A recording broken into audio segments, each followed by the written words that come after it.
Bonjour à toutes et à tous. Je suis heureuse de vous retrouver pour ce deuxième épisode. Et bienvenue à celles et ceux qui nous rejoignent. Merci d'avoir pris ce temps pour moi, pour vous et pour nous. Dans un moment où les repères vacillent, j'ai voulu transmettre le fruit de mes 15 années d'expérience à écouter les doutes, les remises en question, les errances. Et surtout, j'ai eu envie de vous raconter, au fil de ces 7 épisodes, où trouver les réponses en vous, celles qui correspondent à votre histoire. J'espère que ces podcasts vous apporteront paix et réconfort. Sachez que pour ma part, j'y ai mis tout mon cœur. Pour se regarder autrement au quotidien. La troisième clé consiste donc à demeurer dans la situation présente. Ne pas partir en arrière dans des ruminations d'injustice ou en avant en invoquant des préjudices. Ne pas se noyer en soi-même, car on n'est plus du tout présent à ce qu'on vit dans ce cas-là. Au moment où vous allez écouter cet épisode, vous allez être chacune et chacun à un moment précis de votre histoire personnelle et vous écouterez ces paroles à un moment précis de votre journée emplie de tout ce que vous aurez vécu. C'est bien cette intersection-là que l'on vient questionner lors d'une séance pour pouvoir vraiment isoler ce moment. C'est là tout ce travail sur soi. C'est là où nous allons pouvoir continuer à agir et à avancer. Et on peut, au quotidien, s'aider, utiliser des phrases de protection, et chacun va inventer la sienne, celle qui lui fait du bien. J'ai envie de vous raconter l'exemple de ma patiente qui s'excuse toujours. Et elle prétendait à un poste de management et elle me dit « mais je ne vais jamais pouvoir y arriver, je suis toujours en train de m'excuser et je n'y peux rien, c'est mon éducation, c'est ainsi que j'ai été élevée. » Et je lui dis « quels fruits aimez-vous » Elle me répond « les fraises ». Je lui ai proposé de s'entraîner auprès de ses enfants et de son compagnon. Et elle s'est aperçue qu'à chaque fois où elle voulait dire « je m'excuse », elle a répondu « j'aime les fraises ». Et elle sentait que d'un seul coup, toute son énergie intérieure changeait. C'est comme si elle avait un sourire qui venait de l'intérieur. Alors évidemment, j'imagine qu'elle n'a pas utilisé cette phrase lors de son entretien de sélection. D'ailleurs, mon petit doigt m'a dit qu'elle ne l'a pas fait.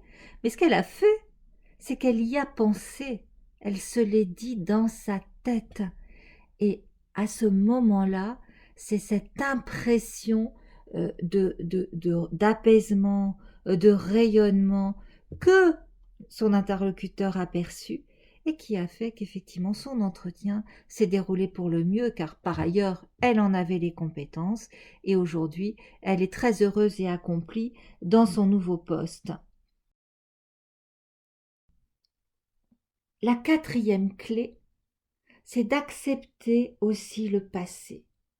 Si notre passé s'impose ainsi à nous au travers des événements du présent, si les émotions d'autrefois reviennent comme des fantômes insistants, c'est que nous ne l'avons pas accepté. Lorsqu'on dit qu'on a fait la paix avec son passé, cela ne signifie pas qu'on a réussi à l'oublier. On sait très bien aujourd'hui que le cerveau n'oublie rien.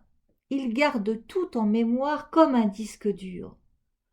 Alors autant nettoyer les souvenirs douloureux de leur charge émotionnelle en travaillant sur eux de la même manière que l'on peut travailler sur nos peurs. La quatrième clé, c'est l'importance du pardon. Le pardon est la plus grande des clés pour se libérer du passé. Il repose essentiellement sur l'acceptation de ce qui a été.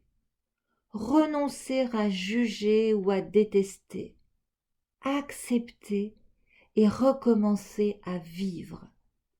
Tant que je serai en vie, j'entreprendrai de vivre. Et tant que j'entreprendrai de vivre, tantôt j'échouerai, tantôt je réussirai. Notre monde et ses habitants sont parfois décevants. C'est peut-être pour nous aider à mieux apprécier tout ce qui ne l'est pas autour de nous. Se pardonner ses fausses routes, ses erreurs, ses errements. L'idée sous-jacente dans le pardon, c'est que la peine extérieure n'avance à rien et ne résout rien. Et ces raisons de pardonner sont impérieuses, et elles concernent l'autre vie, c'est-à-dire notre vie intérieure, celle qu'on nomme aussi la vie de l'âme. Et pour moi, il en est une qui est transverse à toutes les autres, qui traverse, qui transcende toutes les autres, c'est la compassion. La compassion est un remède à toutes les blessures, qui sont toujours au fond des blessures ou des déceptions au regard de l'amour et du lien. Car tous nos chagrins sont des chagrins d'amour avec un grand ou un petit A. Et les seuls remèdes qui veillent sont aussi des remèdes d'amour.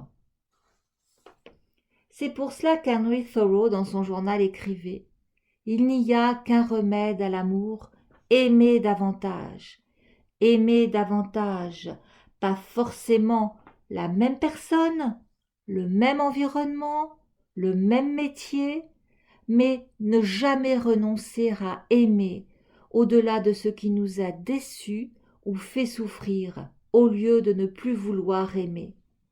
L'art d'être soi, c'est d'abord d'apprendre à s'aimer chaque jour un peu plus. Je vous remercie de votre attention. Si certains points réveillent en vous des questions personnelles, écrivez-moi sur mon site contact@agnès-sauvager.fr. Nous pourrons échanger directement.